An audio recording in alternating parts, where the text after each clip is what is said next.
मंगल पांडे जी अपने अमंगल कार्यों से बचें और बिहार में स्वास्थ्य व्यवस्था का जो मंगल कार्य है उस पर ध्यान दें। स्कोर का भी टाइम नहीं है, स्कोर पूछने के लिए उनके पास समय होता है, लेकिन बिहार के गरीब लोगों के लिए, बिहार के जो बीमार लोग हैं उनके लिए उनके पास समय नहीं होता है।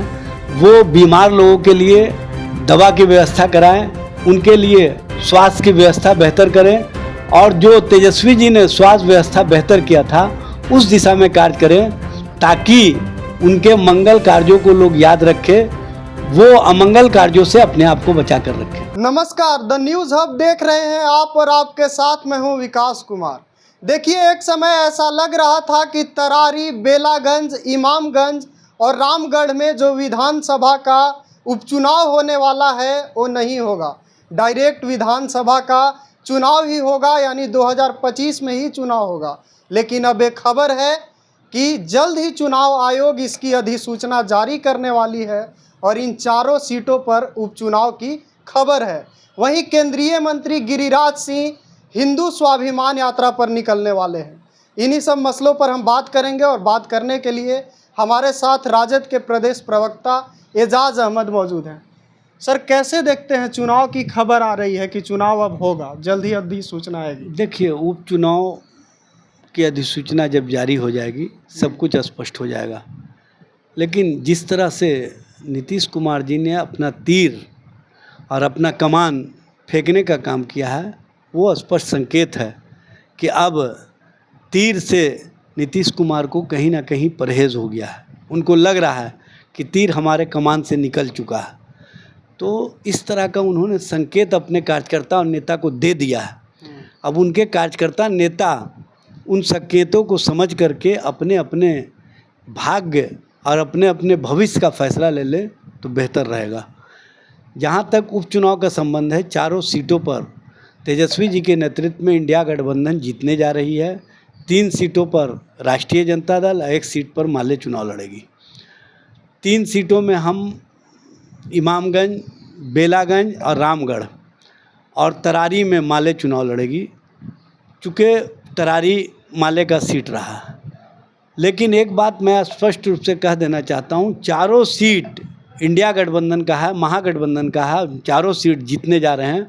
ये स्पष्ट रूप से जो जनता और जनता का जो मिजाज है, जो जनता की सोच है, जो जनता का विश्वास तेजस्वी जी के पर है, वो स्पष्ट रूप से दिख रहा है, ये बताने की आवश्यकता नहीं।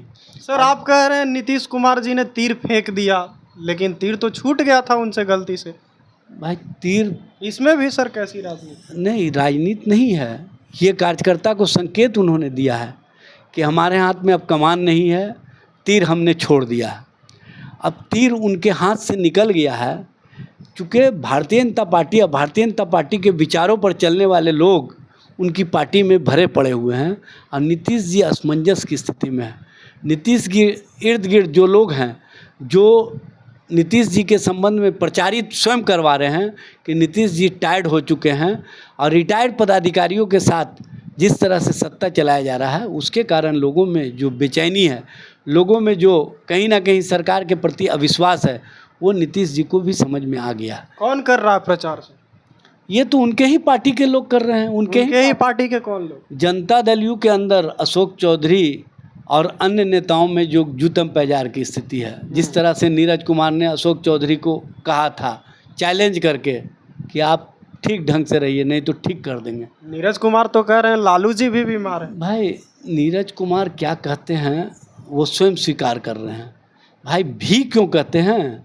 लालू जी के संबंध में आप इस तरह की बातें कह रहे हैं, लेकिन लालू जी ने कभी भी अपने विचार को, अपनी सोच को और अपने पार्टी के नेता और कार्यकर्ता को, उनके मान सम्मान को कभी कमज़ोर नहीं होने दिया।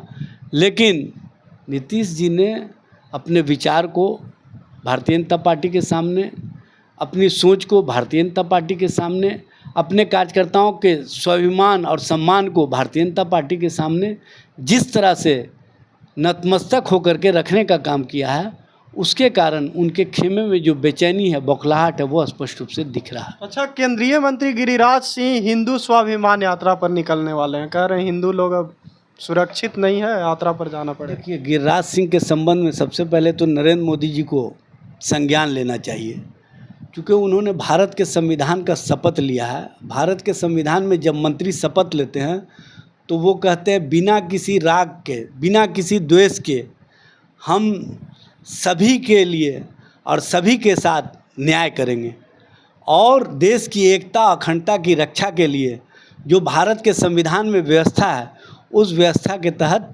सबके साथ हम न्याय करते हुए दिखेंगे।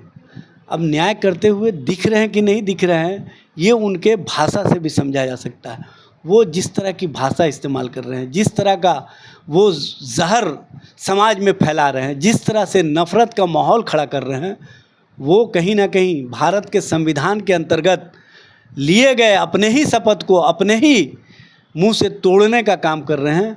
ये कहीं से उचित नहीं है।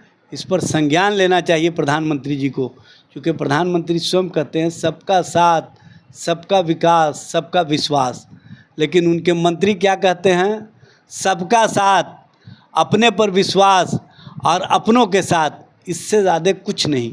तो इस तरह की राजनीति देश और देश की जनता नहीं चाहती है, बिहार की जनता नहीं चाहती है। बिहार की जनता को विश्वास है कि जो देश का अनेकता में एकता का मिसाल रहा है, जो देश में गंगा जमुनी संस्कृति रहा है, उसको मजबूती प्रदान किया जाए और एक दूसरे के साथ भाईचारा और मोहब्बत के साथ रह करके सभी एक दूसरे के जो धार्मिक कार्य हैं उसमें एक दूसरे के साथ खड़े होकर के अपनापन का एहसास कराएं।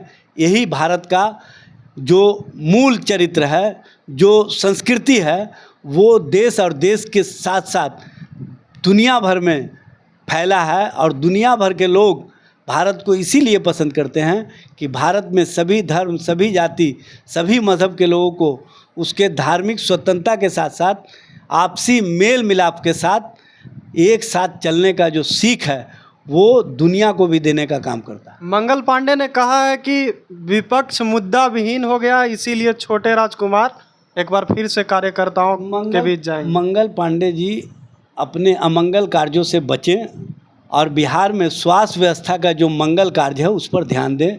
स्कोर का भी टाइम नहीं है, स्कोर पूछने के लिए उनके पास समय होता है, लेकिन बिहार के गरीब लोगों के लिए, बिहार के जो बीमार लोग हैं उनके लिए उनके पास समय नहीं होता है। वो बीमार लोगों के लिए दवा की व्यवस्था कराएं, उनके लिए स्वास्थ्य की व्यवस्था बेहतर करें, और जो तेजस्वी जी ने स्वास्थ्य व्यवस्था बेहतर किया था उस दिशा में कार्य करें, ताकि उनके मंगल कार्यों को लोग याद रखें, वो अमंगल कार्यों से अपने आप को बचा कर रखें। तो आपने सुना, राजद के प्रदेश प्रवक्ता एजाज अहमद हमसे बातचीत कर रहे थे। इनका दावा है कि जो 4 सीटों पर उपचुनाव होने वाला है उस पर इंडिया गठबंधन जीत दर्ज करेगा, ऐसा इनका दावा था। और इन्होंने जमकर कटाक्ष किया है जो गिरिराज सिंह यात्रा पर निकलने वाले हैं, हिंदू स्वाभिमान यात्रा पर निकलने वाले हैं, वहीं मंगल पांडे पर भी जमकर बरसे हैं। फिलहाल के लिए इतना ही। देखते रहिए द न्यूज़ हब।